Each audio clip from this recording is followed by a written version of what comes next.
Dans notre religion, on a deux types de relations. Notre relation avec Allah et notre relation avec l'humanité. Donc notre relation avec Allah, c'est par les actes d'adoration, la prière, le jeûne, le pèlerinage. Et notre relation avec l'humanité, c'est les interactions qu'on a avec les gens. Et Allah nous demande de faire le bien et d'avoir un bon comportement. Et le prophète, sallallahu alayhi wa sallam, dit « Le jour de la résurrection, rien ne sera plus lourd dans la balance du serviteur croyant que le bon comportement. » Et aujourd'hui, on va parler d'une des plus grandes menaces pour notre bon comportement, qui est la colère. Un jour, un homme est allé voir le prophète, sallallahu alayhi wa sallam, et il lui a dit « Donne-moi un conseil ». Et le prophète, sallallahu alayhi wa sallam, lui a répondu « Ne te mets pas en colère ». Et l'homme a répété sa question plusieurs fois, et le prophète, sallallahu alayhi wa sallam, a répondu à chaque fois « Ne te mets pas en colère ». Parce que la colère est l'émotion la plus dure à maîtriser.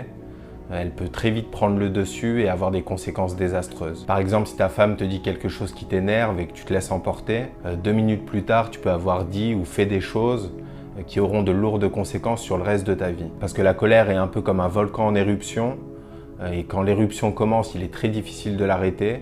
Donc tout le mal qu'on a en nous sortira, et même plus encore parce qu'on dira des choses qui dépassent notre pensée. Alors que toutes les autres émotions négatives, la tristesse, la frustration, la jalousie sont moins explosives. C'est comme si elles mijotaient à petit feu, mais une fois que la température devient trop élevée, elles peuvent aussi s'extérioriser sous forme de colère. Par exemple, si quelqu'un refoule sa tristesse ou son angoisse, il aura besoin d'extérioriser cette énergie négative, et ça peut se faire par des bouffées de rage ou des explosions de colère. Et on le voit chez les adolescents qui ont souvent tendance à être très colériques parce qu'ils sont dans une phase de transition, de transformation, et ils découvrent des choses qu'ils ne ressentaient pas dans leur enfance. Donc ça peut être des angoisses, une envie d'être accepté par les autres, un attachement émotionnel. Et vu qu'ils n'ont pas encore appris à gérer ces émotions, ils sont très irritables et peuvent facilement se mettre en colère. Donc leur colère n'est qu'une manifestation de quelque chose de plus profond, d'une peur, d'une angoisse ou d'un mal-être intérieur. C'est pour ça que le prophète sallallahu alayhi wa sallam nous dit que l'homme fort est celui qui contrôle sa colère. Parce que c'est comme si tu arrivais à contenir le volcan au moment où il était sur le point d'exploser. Et ça veut aussi dire que tes émotions négatives sont sous contrôle